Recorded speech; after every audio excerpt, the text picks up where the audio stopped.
नमस्कार, म गंगा विश्वकर्मा। तपाईं अहिले हेर्दै हुनुहुन्छ गंगा विश्वकर्माको official YouTube TV channel.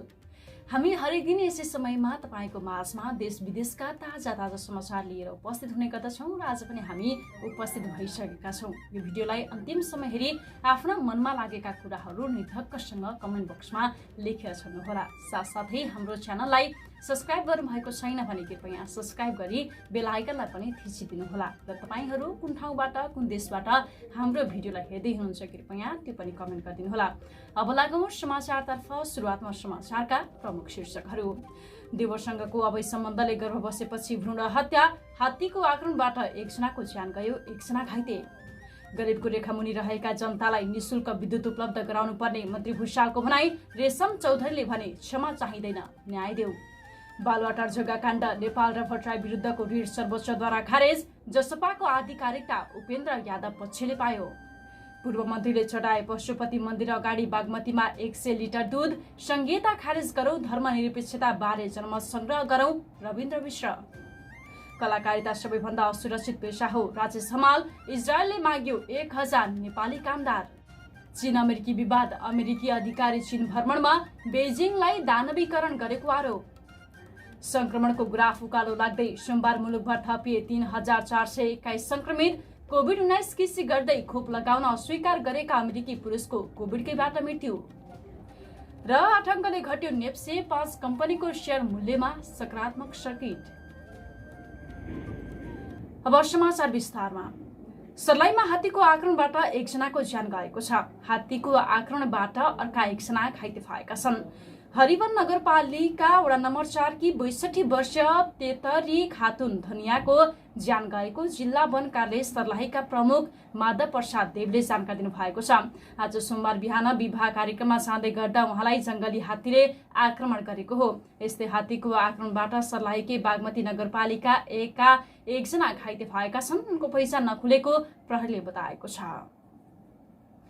इजरायलमा सुसारे care giver रूपमा 1000 नेपाली दक्ष श्रमिकको माग आएको छ। वैदेशिक रोजगार विभागका अनुसार इजरायलबाट सरकारी तवरबाट केयर गिभरको माग आएको हो। विभागका महानिदेशक कृष्ण प्रसाद दवाडीले इजरायल र नेपाल सरकार बीच भएको सम्झौता अनुसार इजरायलबाट 1000 केयर गिभरका लागि माग आइसकेकाले सामान्य अवस्था रहेमा अबको 1-1.5 हप्ताभित्र नै विज्ञापन खुल्ने जानकारी दिनुभयो। माग अनुसार विज्ञापन गर्न इजरायलसँग अन्तिम स्वीकृतिको अनुमतिको माग गरिएको र स्वीकृति प्राप्त हुन साथ विज्ञापन गरिने उहाँले स्पष्ट पार्नुभयो। पशुपतिनाथ मन्दिर अगाडि बागमती नदीमा हिन्दू धर्मावलम्बीले एकैसाथ 100 लिटर दूध चढाएका छन्। तिथि अनुसार श्रावण महिनाको पहिलो सोमबारको अवसरमा पशुपतिनाथलाई दूध अर्पण गरिएको उनीहरूले बताएका छन्। दूध अर्पण कार्यक्रममा नेपाल फाउन्डेसनका अध्यक्ष विकास कुमार ठाकुर, पूर्व पर्यटन मन्त्री उमाशंकर अरगिया, राजनीतिक विश्लेषक दिवेश झा लगायत सहभागी रहेका थिए। सनातन धर्म संस्कृतिमा श्रावण महिनालाई शिवको महिना भनिने र यो महिनामा शिव महिमा गाइने प्रचलन रहेको छ। शिव पूजा, रुद्राभिषेक, शिव साधना, शिव दर्शन, शिवालय आदि तीर्थहरूको तीर्थयात्रा, शिव भक्ति लगायतका व्रत अनुष्ठान आदि गरी यो महिनालाई साधनामय बनाउने गरिएको छ। शनाखतका लागि दिल्ली बजार कारागारबाट निर्वाचन आयोग पुर्याइएका रेशम चौधरी जनता समाजवादी पार्टी जसपाको विवादमा तटस्थ बनेका छन्, तर आफ्नो रिहाईबारे राजनैतिक वक्तव्य दिएका छन्। महन्त ठाकुर र उपेन्द्र यादव मध्ये कुन पक्षलाई आधिकारिकता दिने भनेर सुनाई भइरहेको आयोगले सोमबार कार्यकारिणी सदस्यलाई शनाखतका लागि सोमबार बोलाएको थियो। 51 सदस्यीय कार्यकारिणी समितिका सदस्य रेशमले भने टिकापुर घटनामा दोषी ठहर भएर जन्मकैदको सजाय काटिरहेका छन्। निर्वाचन आयोगले दिल्ली बजार कारागारमै कर्मचारी पठाएर शनाखत गर्न चाहेको थियो, तर रेशमले मानेनन् र निर्वाचन आयोगमै उपस्थित हुने बताए। आयोगको आग्रहमा कारागार प्रशासनले उनलाई सोमबार अपराह्न उपस्थित गरायो। अध्यक्षद्वय महन्त ठाकुर र उपेन्द्र यादवसँग छुट्टा छुट्टै छलफल गरेका उनले कुनै पक्षमा शनाखत गरेनन्, तर बाहिरिने क्रममा उनले मुद्दामा बोलेका छन्। राजनीतिक मुद्दाका कारण आफू जेलमा बस्नु परेको भन्दै उनले भने, मेरो मुद्दामा मेरो पार्टी कतिको लडिरहेको छ त्यो उहाँहरूको दृष्टिकोण होला। कटघरामा उभिएर जति सत्य बके पनि दोषी ठहर गरिएको भन्दै उनले भने, श्रीमान न्याय देऊ, हामीलाई क्षमा चाहिँदैन, दोषीलाई दण्ड देऊ, निर्दोषलाई थुन्न पाइँदैन। अघि भने 1 न्याय, 2 न्याय, 3 न्याय। जनता समाजवादी पार्टी जसपाको आधिकारिकता उपेन्द्र यादव पक्षले पाएको छ। निर्वाचन आयोगले आधिकारिकताका लागि आज सोमबार आयोगमै गरेको कार्यकारिणी समितिका सदस्यको शनाखतमा यादवको पक्षमा बहुमत देखिएपछि आधिकारिकता प्रदान गरेको निर्वाचन आयोगका प्रवक्ता राजकुमार श्रेष्ठले जानकारी दिनुभएको छ। 51 सदस्यीय कार्यकारिणी समितिका सदस्य मध्ये 34 जनाले उपेन्द्र यादव पक्षमा र 16 जनाले महन्त ठाकुर पक्षमा हस्ताक्षर गरेको आयोगले बताएको छ। शनाखतकै लागि जेलबाट निर्वाचन आयोग लगिएका जसपा कार्यकारिणी सदस्य रेशम चौधरी भने तटस्थ बस्नु भएको छ। अब महन्त ठाकुर पक्षले नयाँ दल दर्ता गर्नुपर्छ र त्यसका लागि ठाकुर पक्षले 40% सांसद र 40% केन्द्रीय सदस्यको समर्थन पाउनुपर्ने हुन्छ। जसपाका कार्यकारिणी सदस्य मोहम्मद इस्तियाक राईले अहिलेको अवस्थामा अर्को पक्षले 40% पुर्याउन सक्ने अवस्था नरहेकाले जसपा दल विभाजनबाट बचेको छ। नायक राजेश हमालले कलाकारिता सबभन्दा असुरक्षित पेशा रहेको बताएका छन्। हिमालयन टेलिभिजनको यक्ष प्रश्नमा कुरा गर्दै हमालले कलाकारिताको थालनी जोसुकैले गरे पनि यसमा निरन्तरता दिइरहने करियर बन्ने लामो समयसम्म जीविकोपार्जन गर्न सक्ने कुनै पनि ग्यारेन्टी नभएको बताएका हुन्। मलाई धेरै नयाँ भाइ बहिनीहरूले म कलाकारितामा आउन चाहन्छु, चलचित्रमा आउन चाहन्छु, त्यसका लागि के गर्नुपर्छ दाइ भन्नुहुन्छ। उनले भनेका छन्, मैले उहाँहरूलाई कलाकारिता भनेको नेपालमा मात्र नभएर विश्वमै असुरक्षित पेशा रहेको बताउँछु। हमालले कलाकारितामा लागेर सफलता हासिल हुन्छ, करियर बन्छ, जीविकोपार्जन लामो समयसम्म गरिरहन सकिन्छ भन्ने कुनै पनि ग्यारेन्टी नभएको सुझाव आफूले दिने गरेको बताएका छन्। पूर्व प्रधानमन्त्री द्वय माधव कुमार नेपाल र बाबुराम भट्टराई विरुद्ध सर्वोच्च अदालतमा गएर गरिएको रिट खारेज भएको छ। बालुवाटारको सरकारी जग्गा हिनामिना प्रकरणमा पूर्व प्रधानमन्त्री द्वय नेपाल र भट्टराई विरुद्ध मुद्दा चलाउन भन्दै दायर रिट सर्वोच्चले खारेज गरिदिएको हो। अधिवक्ता बालकृष्ण न्यौपानेले 29 माघ 2076 मा सर्वोच्चमा गरेको रिटमा न्यायाधीश द्वय अनिल कुमार सिन्हा र हरिप्रसाद भुइँयालको इजलासले रिट दाबी नपुग्ने भन्दै खारेज गरिदिएको हो। हत्या दुरुपयोग अनुसन्धान आयोगले नेपाल र भट्टराई नीतिगत निर्णयमा मात्र सामेल भएको भन्दै दुवैलाई मुद्दा नचलाएर छुटकारा दिएको थियो। न्यौपानेले 29 माघ 2076 मा सर्वोच्चमा रिट दायर गरे लगत्तै 2 फागुन 2076 मा यो मुद्दालाई प्रधान न्यायाधीश सोलेन्द्र शमशेर जबराको एकल इजलासले अग्राधिकार दिएको थियो। विवेकशील साझा पार्टीका अध्यक्ष रविन्द्र मिश्रले संघीयता खारेज र धर्मनिरपेक्षताको बारेमा जनमत संग्रह गर्नुपर्ने धारणा सार्वजनिक गर्नुभएको छ। बहस र छलफलका लागि भनेर सार्वजनिक गरिएको दस्तावेजमा उहाँले संघीयताले थप भ्रष्टाचार मौलाएको र धर्मनिरपेक्षताको सन्दर्भमा जनमत संग्रह गर्नुपर्ने धारणा राख्नु भएको हो।